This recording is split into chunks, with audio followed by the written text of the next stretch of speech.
But first tonight, the controversial art exhibition which reenacts the suicide bomb attack on the Piccadilly line between Russell Square and King's Cross, in which, of course, 26 people were killed. The performance artist Mark Mcgowan is staging the show with self-styled comedian Aaron Barchak. They say to help Londoners come to terms with the atrocity. But London Tonight has learned that at least one survivor from that day has appealed to him directly to drop any connection between his exhibition and the real-life tragedy. Liz Wickham is at Russell Square with more on this tonight. Liz. Yes, well, I mean, any of us who were in London during the 7/7 bombings can't fail to have been affected by it to a greater or lesser extent. Those of us at London Tonight that were out in the middle of it, not knowing whether another bomb would go off any minute. And of course, the survivors affected worst of all.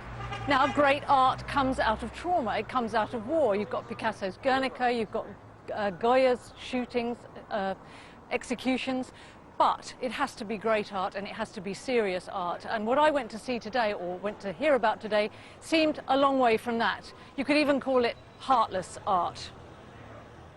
A filthy underground room with no light, where Mark Mcgowan claims he will reenact the 7/7 bombing in the name of art. We're going to have the lights out.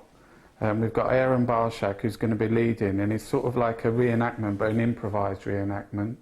And then all the people will come into the gallery and we'll be locked in for an hour. But Mcgowan did no research into the real events of the 7th of July and had no empathy with the real survivors until one of them called him today to complain about trivialising her experience. Is that what you want to do, to dispel fears or make them panic?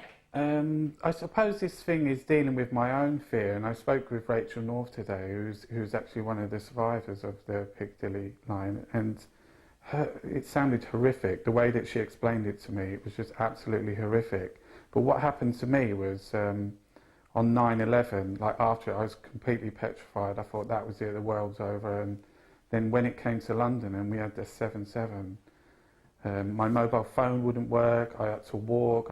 Oh, how he suffered. But then he and his co-artist in this enterprise are no strangers to profound discomfort. Barchak is prepared to forego his dignity in order to crash a royal party or upset a judge, and Mcgowan to roll in the filth of London's streets, key other people's cars, or eat a swan for his art. Fans may find aspects of these antics funny, but survivors say please don't indulge them this time. The way in which he describes what he wants it to be is really self-serving claptrap. To imagine that Londoners want to be locked into a reconstruction of a tube carriage, have smoke poured in it, stay there for an hour and pretend that they've got some form of terrorist experience really is beyond imagination. And I trust that Londoners will stay away in their droves. Artists have always depicted war and suffering. Picasso painted the bombing of Guernica during the Spanish Civil War.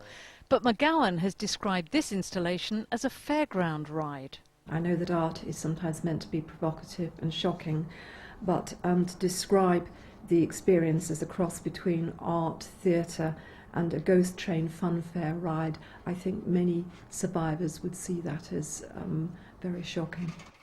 The installation, experience, exhibition begins on February the 10th at the Guy Hilton Gallery in Fournier Street. Well, we did speak to Rachel North, the survivor that Mark Mcgowan referred to today, and she didn't want to take part in our film because she said she didn't want to give him any publicity. Also, the Culture Minister, Toby Sargent, gave us this statement. This is a sick joke. It's an utterly repulsive idea that will cause real distress to many thousands of Londoners. I deplore it. Now, the other concern is that if people do think of this as a trivialisation of a very traumatic experience, they may feel even worse and relive their trauma. If that's the case, and if you or anyone you know is affected by this, there is a number to call. It's the NHS Trauma Response Team, and they are on 0207 530 3687. That's 0207 530 3687. Back to you in the studio. Liz, thank you very much indeed. Now, you might have guessed we'd like to hear your views on this.